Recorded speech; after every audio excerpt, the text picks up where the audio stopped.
Good afternoon.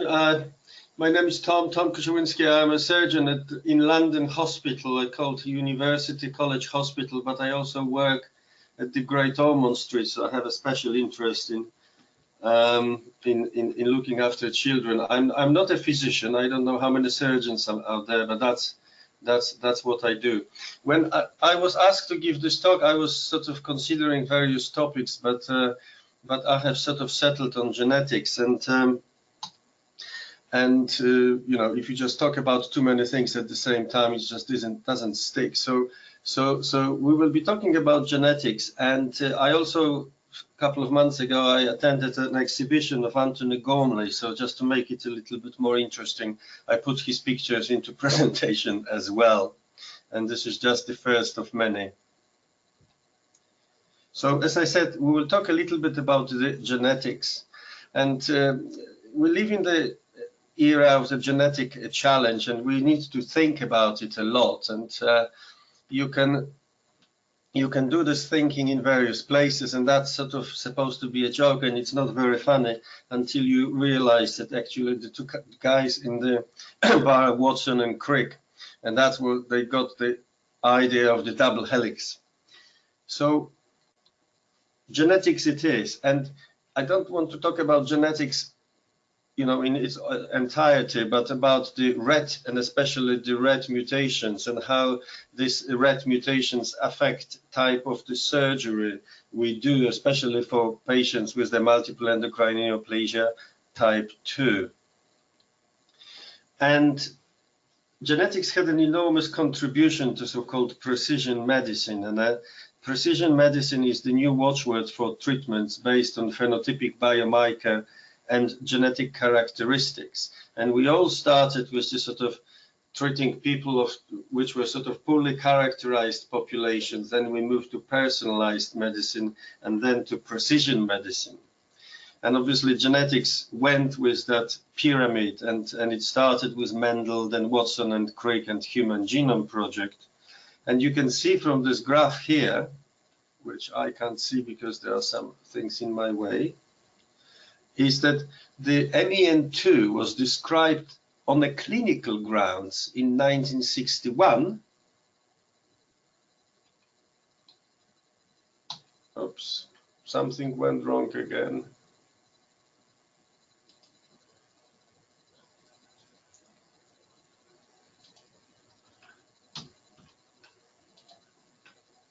Oh, here we go. So the MEN1 was, the description of the MEN1 was in 1961, and it was not until the 1990 when the RET gene was discovered, and actually it was discovered in the papillary thyroid cancer, ironically, and it took another 3 years to link the RET mutations to the MEN2, and therefore we ended with the set of guidelines. So there are different guidelines, there are European guidelines, and many countries have their own guidelines, but the ones which are very well known are the guidelines of American Thyroid Association.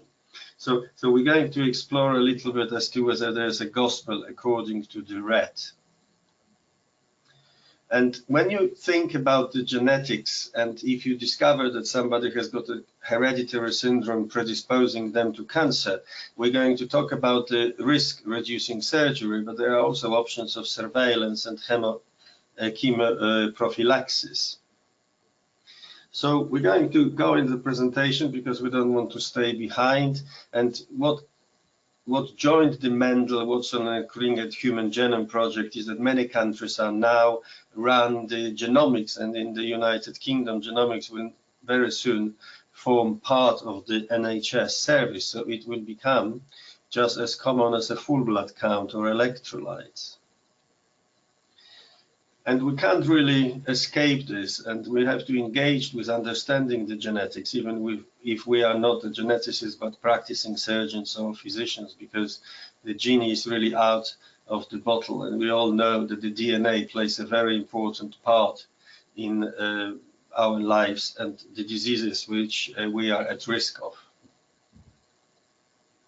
So we will explore the RET, which is the rearranged during the transfection gene, and the relation of this particular gene to the multiple endocrine neoplasia.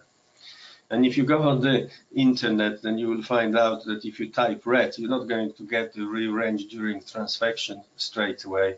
You will get many other things like renewable energy targets and resolution enhancement technology and so on. But we're going to stick to the RET, genetic RET, and also known as a chameleon gene. So the RET receptor, which I put schematically here, has got sort of three parts: the extramembranous, the intracellular, and transmembrane. And it consists of two units. And if the right ligands come along, the two units fuse, and they transfer the signal for the tyrosine kinase, and this is a metabolic signal which is switched on and off. So this is in normal physiological situation, but you can have either point mutations or diffusion of the genes, in which the transferring of that message down into the cell doesn't stop, and that is responsible for various diseases. So the biological importance of the RET receptor is that it is a very highly conserved gene. So you can find it in Drosophila, you can find it in higher primates, and obviously you can find it in humans, and it's in found in a wide variety of cells. And the highest level of the expression is during the embryology. And it is in neural crest, in urogenital system, in spermatogenital stem cells, and in the stems from central and peripheral nervous system.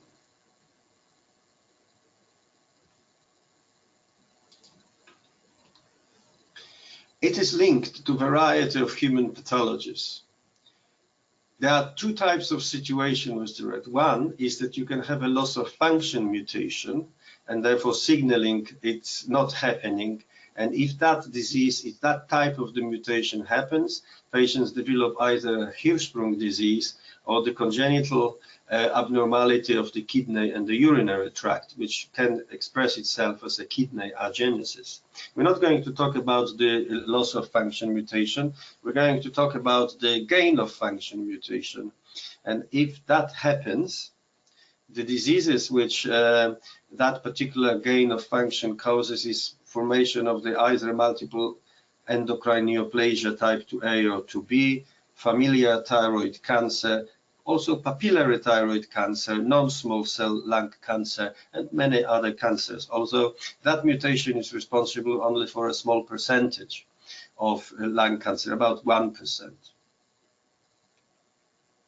So what is the multiple endocrine neoplasia? Just to remind us that it's an autosomal dominant inherited tumor syndrome, and in the 2A form, patients are at risk of developing medullary thyroid cancer, primary hyperparathyroidism, and a pheochromocytoma. Now in 2B, they develop medullary thyroid cancer and a pheochromocytoma, and in the FMTC, just medullary thyroid cancer. It occurs in about 1 in 200,000 live births, and its estimated prevalence is 1 to 30, 1 to 40,000 individuals.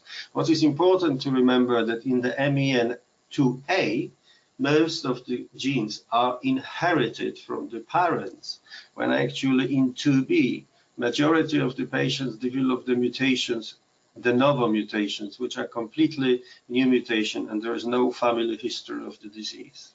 90%, so very high. Now, this slide shows us what happens in multiple endocrine neoplasia type 2A and type 2B, and this is to do with the C cells in the thyroid. So these individuals are born with normal C cells, but then the C cells progress to C cell hyperplasia. Now the age of that progression differs. For 2B mutations, which are linked to the mutation 919, it's very early, within the first few months of being born, but this particular slide showed it for the commonest mutations, which is 634. So somewhere around 5 to 6 years, they develop C-cell hyperplasia, and then it progresses to the node-negative medullary cancer, and then to metastasis. And a similar risk stratification can be developed for the nodal metastasis, which can start, I mean, on that particular slide, which is taken from the literature, it starts at the 14, but we know that the metastasis, even in the 634 mutation, can happen even earlier than that. So, because we know the mutation and we don't know the phenotype of the MEN2 very well, the question always has been whether there is a correlation between the type of the mutations and the phenotype. And there is indeed a very strong correlation between the phenotype and genotype. On this slide, again, you can have a red mutations with the extracellular, intracellular and transmembrane part of it, and you can see the number of the mutations and codons they arise from. And to the right side of this slide, you have medullary thyroid cancer, pheochromocytoma, and hyperparathyroidism. And you can see in percentages what is the risks of developing the problem. So if you look at the mutation 634, which is the commonest mutation in the multiple endocrine neoplasia type 2, you can see that the earliest medullary thyroid cancer was observed at 13 months, 12 years for pheochromocytoma, and 10 years for primary hyperparathyroidism. But if you looked at the mutations 918, if you remember, this is the one which is causing the MEN2B, the earliest medullary cancer was discovered in the child as young as 2 months, and they developed pheochromocytoma much later, but they never developed primary hyperparathyroidism. So that's quite interesting. So is there a gospel according to the red? We have a mutations, we can type the mutation, we know what sort of mutation it is, and it seems that we can correlate that mutation to the phenotype, not only to what disease they're going to develop, but also at what age. And this is what the guidelines I was referring to address quite well, and there are 3 editions of it. And today, as an example, I will just give you the edition from 2009. So all of the mutations are associated with multiple endocrine neoplasia will stratify into 4 groups, A, B, C, and D. Now, the D is for MEN2B, and you can see again that this is the mutations 918. So because of the very early presentation, as soon as it is known that the child might have MEN2B, they should be genetically tested, and then they should have an operation within the 1st year, and they should have a calcitonin measured almost immediately after the genetic test when the diagnosis is confirmed. Now, majority of the patients belong to the category C, and this is the mutation 634, and the recommendation is that the testing for red is somewhere between the 3 to 5 years, and the first calcitonin, and the operation should be done within the 5 years. Well, the operations for MEN2B within 1 year, and they are slightly milder codons when the disease develops a little bit later, but the recommendations are still that they should have a genetic testing between the 3rd and the 5th year, and then the operation within the 5 years. Now, so what these guidelines suggest, that if you find a child who is red mutation positive, but has a normal thyroid examination and the calcitonin below 40, and if the mutation suggests that this is MEN2B, that child should have a prophylactic thyroidectomy and a central lymphadenectomy within the 1st year. If it is genetic mutation responsible for 2A of FMTC, they should have a prophylactic thyroidectomy somewhere between the 3rd and the 5th year. Now, we have to remember that also we're focusing here on prophylactic thyroidectomy and as a prevention or preventative treatment, so they don't develop medullary thyroid cancer, that these patients could have a pheochromocytoma and primary hyperparathyroidism. So that has to be taken into account, and they have to be tested for these presentations as well. Now, this is a sort of an ideal situation when the child is tested on time, but very often the children are tested when they're actually outside, they're already older than 5 years old. And in this situation, what the guidelines recommend is that you should do a prophylactic thyroidectomy, possible with the prophylactic central lymphadenectomy. But if the thyroid is abnormal, then you have to do a bigger operation, which will include total thyroidectomy, definitely central lymphadenectomy. And if there is any evidence of the metastasis to the lateral lymph node, then they should have a unilateral or bilateral neck dissection. A network, and we set to find out what our practice is. They are looking for good practice, bad practice, and we're quite prepared to encounter some practice which could be an example of the ugly.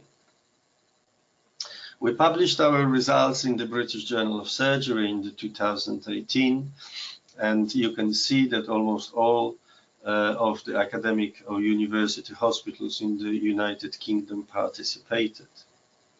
We started this project about 10 years ago. We visited each center 2 or 3 times, and eventually we ended up analyzing 79 patients. Also, that is, we stopped the analysis in 2017. So now the database is much larger. It's well over 130 children. And as a sort of culmination point, we organized the Red and Creek meeting, which took place in June last year. And it was quite a successful meeting, attended by people from many countries. So in our series, we looked at 79 children, and we classified these children by the clinical syndrome here, FMTC 2A to B, but we also classified it according to the ATA 2009 risk group. So let's look at the column 1. So the genetic test was performed in the children in the United Kingdom when they were, the median age was about 4. Now that means that only half of the children met the requirements as suggested by the 2009 edition. Now, does it matter that the genetic testing is performed a little bit later?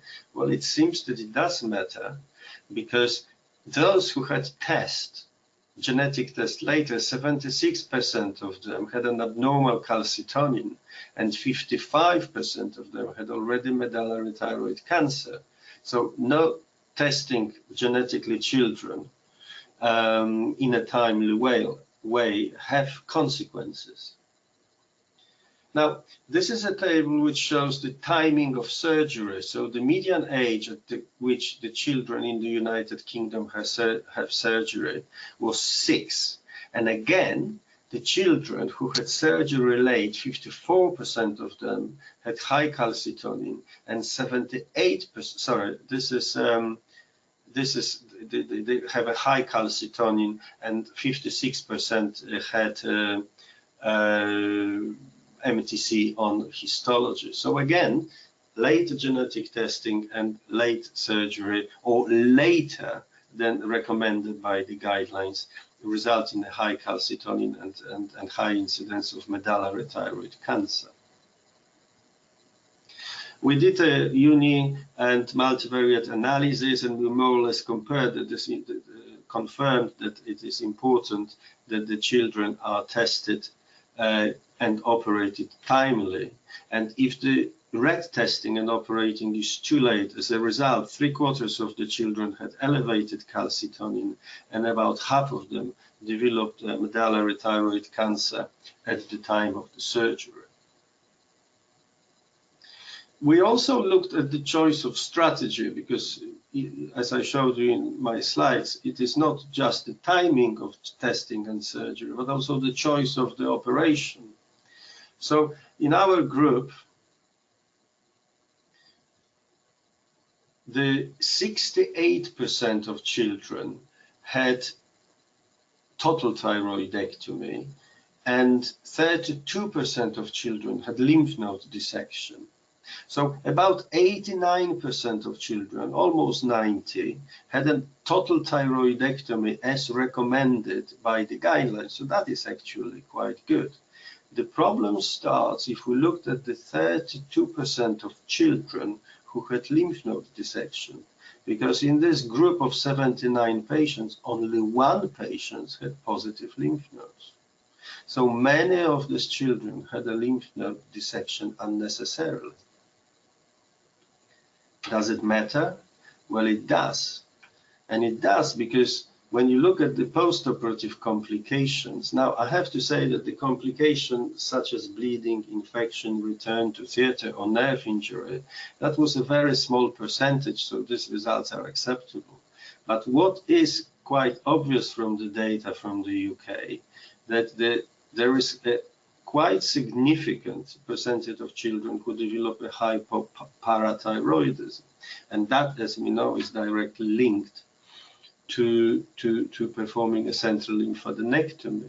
And quite substantial number of children have a hypoparathyroidism. Obviously, most of them recover, but there is still about 19% in that particular cohort who required treatment for hypocalcemia for longer than 12 months. Some of them recover after 12 months, but at 12 months, this is exactly the figure.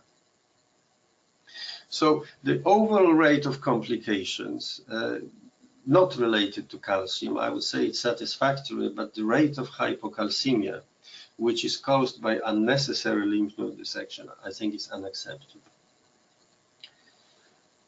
The other problem we encountered with this data is that when we looked at the percentage of the children and we stratified them according to their postoperative calcitonin levels, now you can see that 38% of them had calcitonin unmeasurable, which is exactly the outcome we would like to have.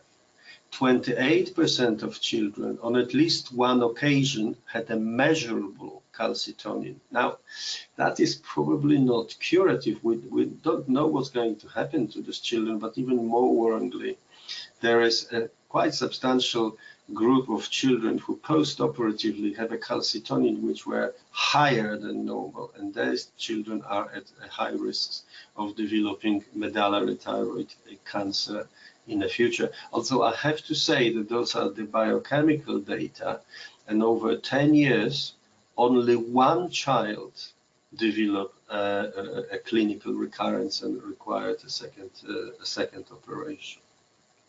So we're not quite certain what this positive calcitonin means for these children, but we assume that it's bad news.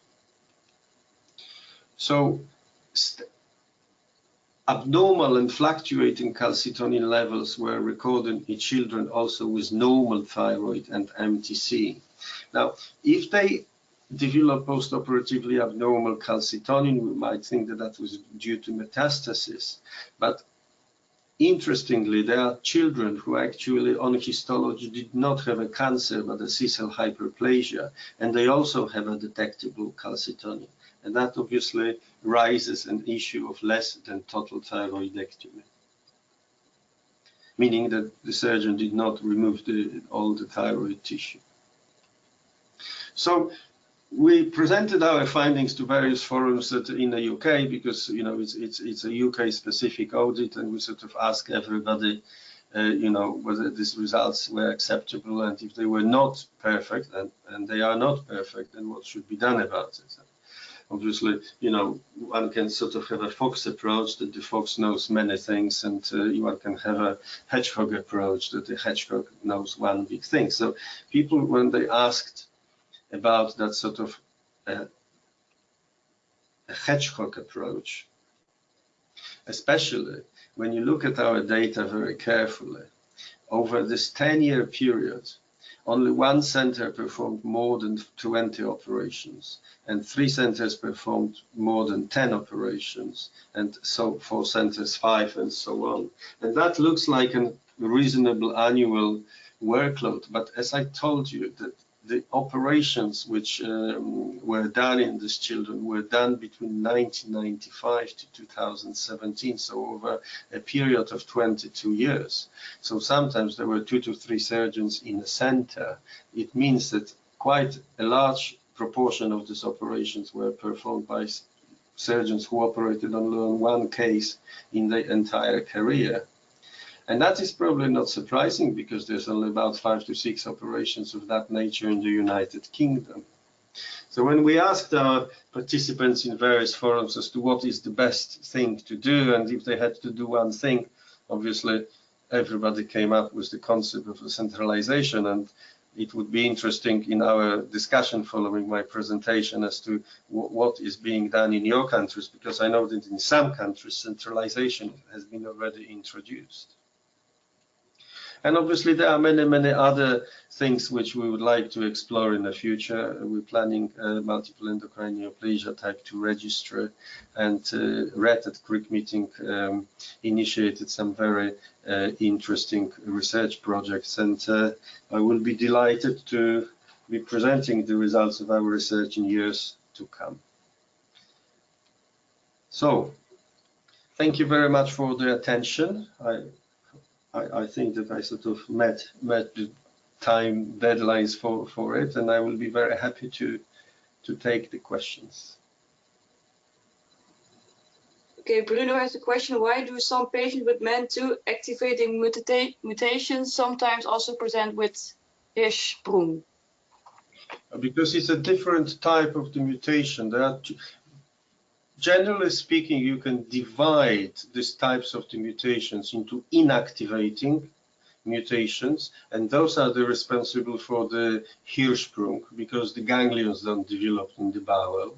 And these children also develop problems with kidneys and urinary tract.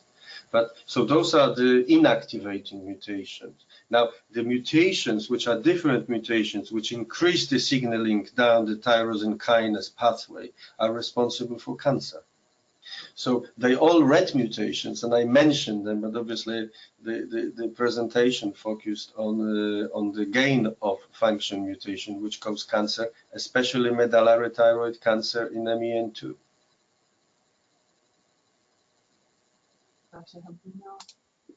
Bruno, you're muted. Is your question answered? Well, yes, although there are case reports of other real MEN2A families with tumors who also have Hirschsprung, and we have a family in our center with MEN2A, and the diagnosis was made on the fact that the baby died from sepsis due to Hirschsprung disease. So is that this coincidence? Or there is an explanation for it.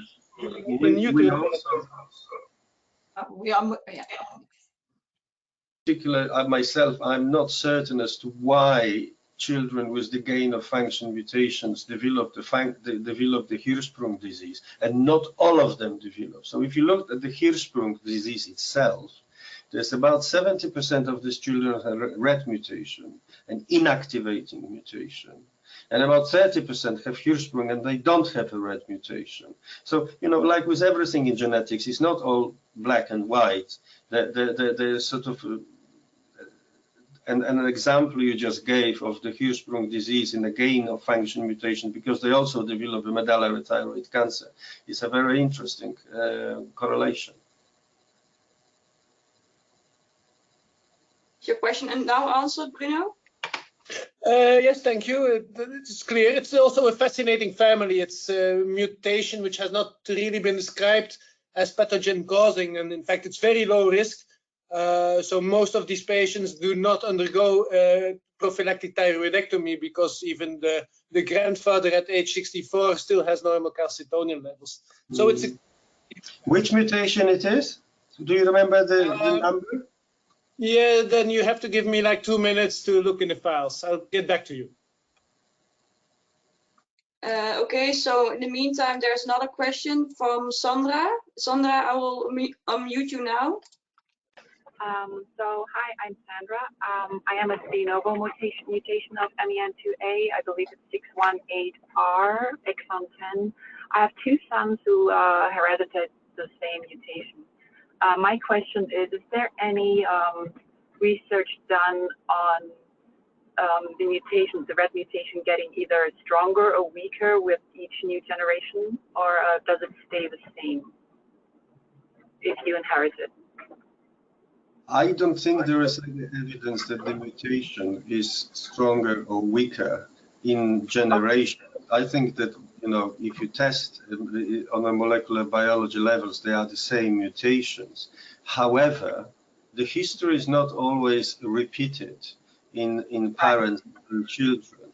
So if the parent had an operation, let's say at the age of 20, and they still did not have a, let's say, medullary thyroid cancer, you cannot assume that the children can wait until 20 as well. Right.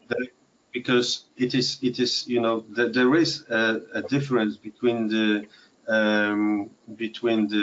generations, but it is not related to the mutation. The mutation is the same, but there are other factors like epigenetics or interaction with other genes.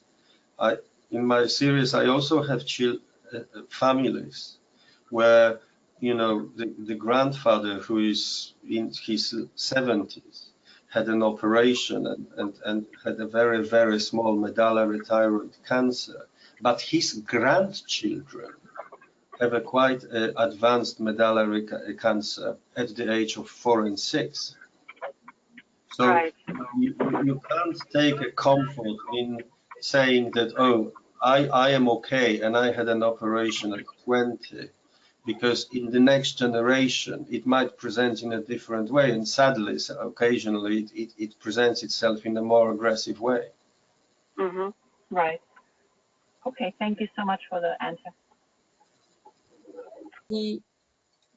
Bruno, you're unmuted. Can you explain? Yeah, it's a mutation in 611, a C2C mutation, so in exon 10. 6, okay, I'm just quickly going through my table. 611. 6, So the code. I am not familiar personally. I don't remember.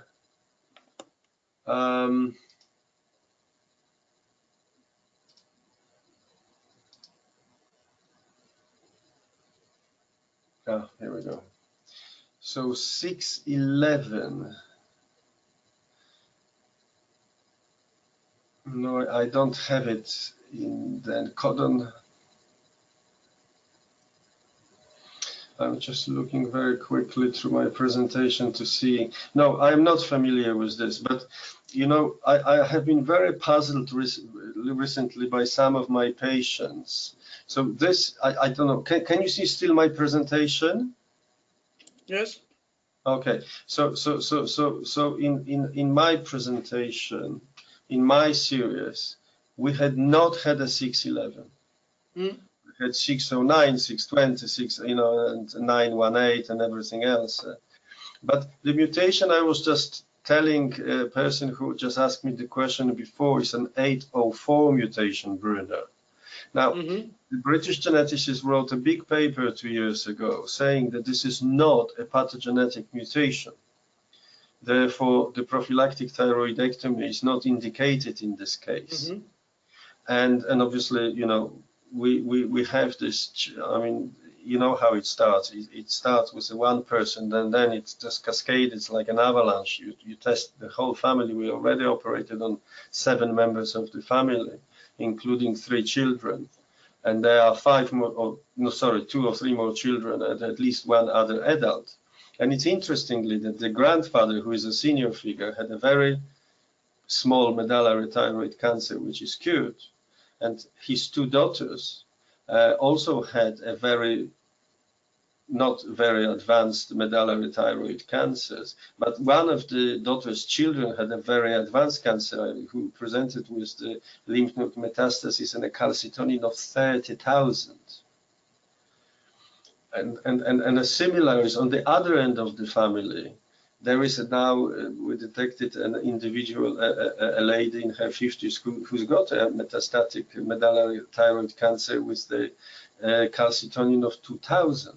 and all of them have the same mutations 804, which is not considered a pathological one. So I think that, you know, I was talking about the gospel according to Red, and there is some sort of gospel one can stick to, but one have to be prepared for the situations when the genes, they just don't play the game. And I think, and it will become a very, very difficult situation with the whole genome analysis, because there will be this whole genome analysis will throw at us is the variations of unknown significance, like your 611 patient. We will have a dilemma as to whether we should recommend a prophylactic surgery.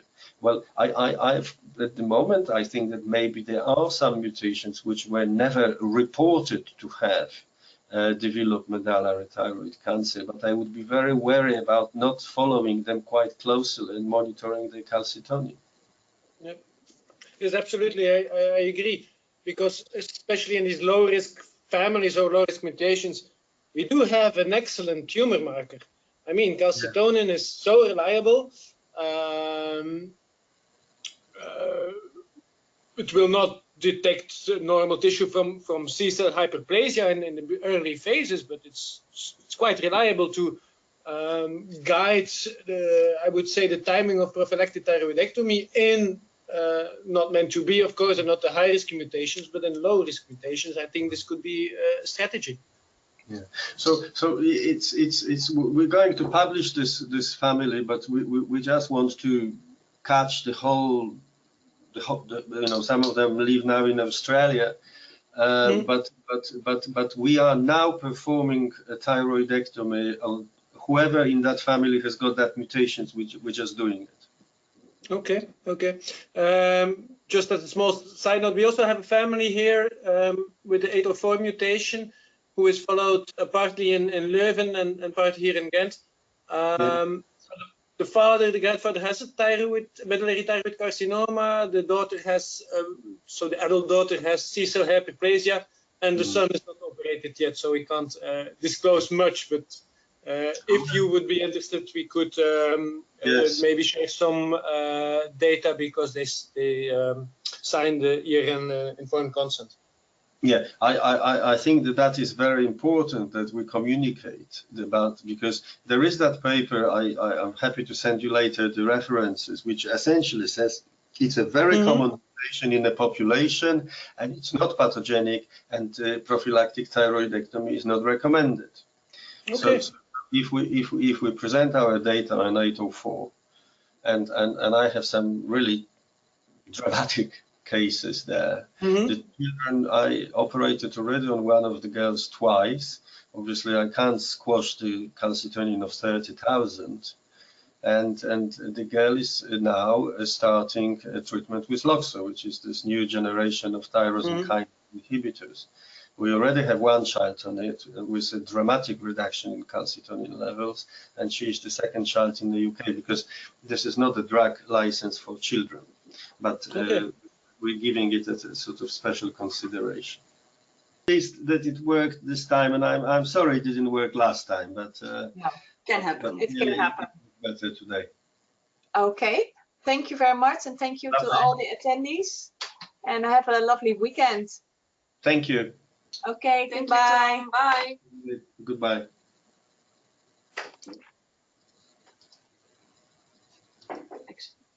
Ja, ik zie er een.